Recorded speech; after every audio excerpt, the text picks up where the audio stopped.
नमस्कार दोस्तों, स्वागत है आप सभी का एक बार फिर से आपके अपने परिवार स्टडी विद पिंटू सर में। दोस्तों, आज हम आपके लिए गणित और शिक्षा शास्त्र का ऐसा मॉक टेस्ट लेकर आए हैं जो एनसीईआरटी पर आधारित है और इसके अलावा ये सीटेट की दोनों शिफ्टों में लगातार पूछे गए प्रश्न हैं। यानी कि आपको इस मॉक टेस्ट में ऐसे 10 महत्वपूर्ण क्वेश्चन दिखाए जाएंगे जो सीटेट की परीक्षा के नजरिए से बहुत ही महत्वपूर्ण है, इसलिए आप इन 10 क्वेश्चन को देखिएगा। और हाँ दोस्तों, अगर कोई भी क्वेश्चन आपको समझ में नहीं आता है तब आप हमारे कमेंट बॉक्स में कमेंट भी कर सकते हैं। तो आइए दोस्तों, समय को न वेस्ट करते हुए सीधे इस मॉक टेस्ट को स्टार्ट करते हैं और देखते हैं इसका पहला क्वेश्चन। इसमें कहा गया है, निम्नलिखित कथन को रैखिक अभिव्यक्ति के माध्यम से व्यक्त करें। राम के मोहन की तुलना में 10 अधिक कलम है। यदि मोहन के पास x कलम है तो राम के पास कितने कलम है। उपरोक्त प्रश्न में ब्लूम के संज्ञानात्मक क्षेत्र की क्षमता का उल्लेख किया गया है। कब कौन सी क्षमता है जो ब्लूम के संज्ञानात्मक क्षेत्र का उल्लेख करता है। पहले ऑप्शन में कहा गया है संश्लेषण, दूसरे में कहा गया है विश्लेषण, तीसरे में कहा गया है समझ और चौथे में कहा गया है ज्ञान। तो हम आपको बता दें, ऐसा क्वेश्चन पूछने का मतलब है ये ब्लूम के संज्ञानात्मक क्षेत्र की समझ क्षमता का विकास करता है, अर्थात इस क्वेश्चन के अकॉर्डिंग आपका सी ऑप्शन राइट आंसर होगा। आइए दोस्तों, सेकंड क्वेश्चन देखते हैं। इसमें कहा गया है, मूल्यांकन एक डैश डैश डैश प्रक्रिया है। मूल्यांकन एक कैसी प्रक्रिया है। गुणात्मक, मात्रात्मक, ए व बी दोनों, इनमें से कोई नहीं। सिंपल सा क्वेश्चन है। मूल्यांकन एक गुणात्मक और मात्रात्मक दोनों प्रक्रिया है, अर्थात आपका सी ऑप्शन इस क्वेश्चन के अकॉर्डिंग बिल्कुल राइट आंसर होगा। आइए दोस्तों, थर्ड क्वेश्चन देखते हैं। ये बहुत ही इंपॉर्टेंट है और इसी बार परीक्षा में पूछा गया। इसमें कहा गया है, आरसीईएम प्रणाली में चारों उद्देश्यों को डैश डैश डैश के रूप में वर्गीकृत किया गया है। अब आरसीएम जो होता है, इसके उद्देश्य के अंतर्गत मानसिक क्षमताएं होती हैं, लेकिन कितनी, 5, 4, 17 या 3। तो इसके अंतर्गत आती है 17 मानसिक क्षमताएं, अर्थात आपका इस क्वेश्चन के according C option right answer होगा।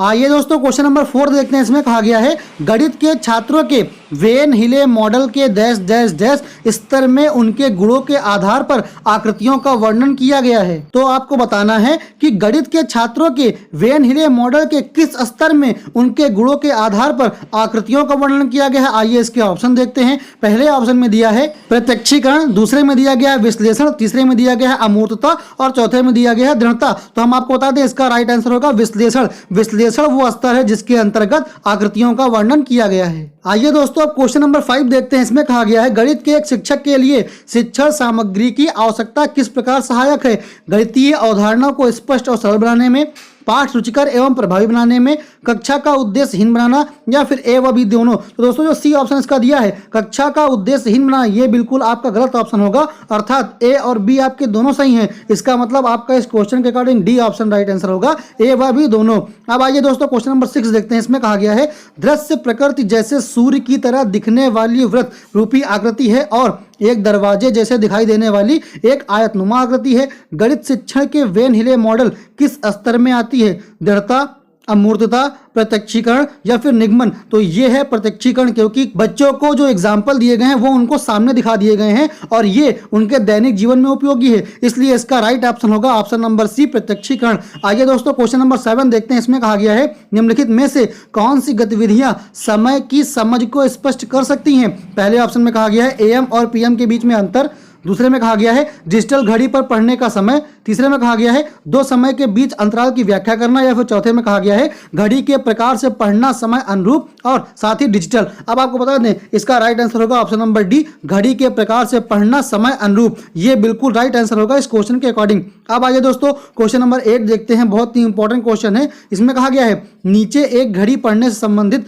कुछ अवधारणाएं हैं। यानी कि नीचे जो आपके 4 ऑप्शन दिए गए हैं, ये घड़ी पढ़ने से संबंधित कुछ अवधारणाएं हैं। इनमें से कौन सा समय रूपांतरणों को समझने में सबसे महत्वपूर्ण है। ये चारों महत्वपूर्ण है, लेकिन आपको बताना है जो सबसे मोस्ट इंपॉर्टेंट ऑप्शन होगा। आइए पहले हम ऑप्शन को पढ़ लेते हैं। इसमें कहा गया है सेक्साजेसिमल सिस्टम, दूसरे में कहा गया है 12 घंटे बाद 24 घंटे पढ़ाने का ज्ञान, तीसरे में कहा गया है एएम और पीएम के बीच रूपांतरण और चौथे में कहा गया है आधे घंटे, चौथाई घंटे आदि की व्याख्या। तो हम आपको बता दें, अगर सेक्साजेसिमल सिस्टम आप पढ़ लेते हैं तब आप घड़ी के बारे में अच्छे से जान पाएंगे, अर्थात इस क्वेश्चन के अकॉर्डिंग आपका ए ऑप्शन राइट आंसर होगा।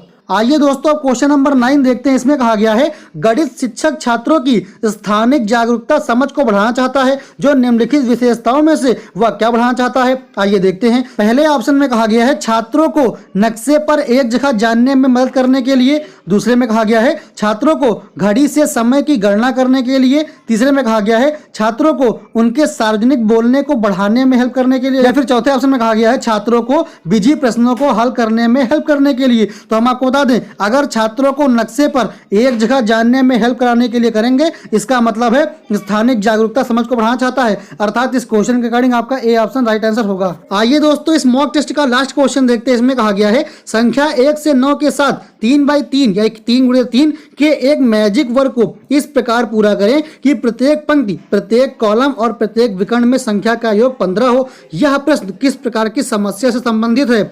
गैर वास्तविक समस्या, वास्तविक समस्या, समस्या ढूंढना या फिर पहली समस्या? तो बिल्कुल सिंपल सा आंसर होगा इसका पहली समस्या, क्योंकि इसमें क्या किया गया है, आपका पहली या आपका क्विज हो रहा है, इसका मतलब आपका डी ऑप्शन बिल्कुल राइट आंसर होगा, पहली समस्या। दोस्तों ये थे टॉप 10 शिक्षा शास्त्र के क्वेश्चन जो मैथ से संबंधित थे और बहुत ही महत्वपूर्ण थे। ये सीटेट की परीक्षा में लगातार बार बार पूछे जा रहे हैं, इसलिए आप इन क्वेश्चन को कंठस्थ भी कर लीजिए, क्योंकि आपके आगामी परीक्षा में आ भी सकते हैं। तो दोस्तों अगर आपको वीडियो अच्छा लगा हो और क्वेश्चन समझ में आ गए हो तो वीडियो को लाइक करके चैनल को सब्सक्राइब कर लीजिए। और हाँ दोस्तों, ऐसे ही मॉडल पेपर या मॉक टेस्ट लगातार पाने के लिए बेल आइकन को प्रेस करना मत भूलिएगा।